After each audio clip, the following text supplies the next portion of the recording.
ராமன் அவ்வளவு பக்தியுள்ளவர் அல்ல. அவர் கோயிலுக்கு அடிக்கடி செல்வதில்லை. தர்மம் அல்லது நியாயத்தின் விதிகளை எப்போதும் பின்பற்றுவதில்லை. சில சமயங்களில் வியாபாரத்தில் அவர் தனக்காக கொஞ்சம் கூடுதல் லாபத்தை கூட எடுத்துக்கொள்வார். ஆனால் ராமனை பற்றி அனைவரும் போற்றும் ஒரு விஷயம் இருந்தது. அது அவர் ஒருபோதும் மற்றவர்களை பற்றி தவறாக பேசுவதில்லை. கிராம மக்கள் சதுக்கத்தில் கூடி ஒருவரின் தோல்விகளைப் பற்றி கிசுகிசுத்தாலும் ராமன் வெறுமனே சிரித்து அமைதியாக இருப்பார். அவர்கள் அவருடைய கருத்தை கேட்டால் அவர் மெதுவாக எல்லோருக்கும் நல்லதே நடக்கும், அவர்களை வார்த்தைகளால் காயப்படுத்த வேண்டுமா என்று கூறுவார். ஆண்டுகள் கடந்துவிட்டன.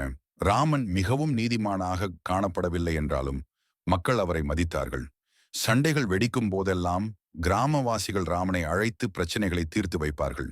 ஏனென்றால் அவர் யாருடைய வார்த்தைகளையும் திரித்து பேசுவதோ அல்லது வதந்திகளை பரப்புவதோ இல்லை என்று அவர்கள் நம்பினர்.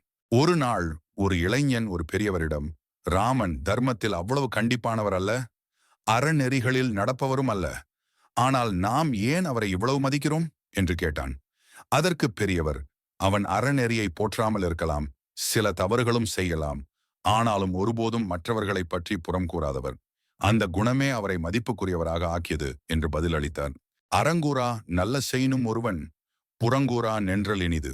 அறநெறியை போற்றாமலும் அவ்வழியில் நடக்காமலும் கூட இருக்கின்ற சிலர் மற்றவர்களை பற்றி புறம் பேசாமல் இருந்தால் அது அவர்களுக்கு நல்லது. மேலும் அந்த பழக்கமே அவர்களை மரியாதைக்குரியவர்களாக ஆக்குகிறது.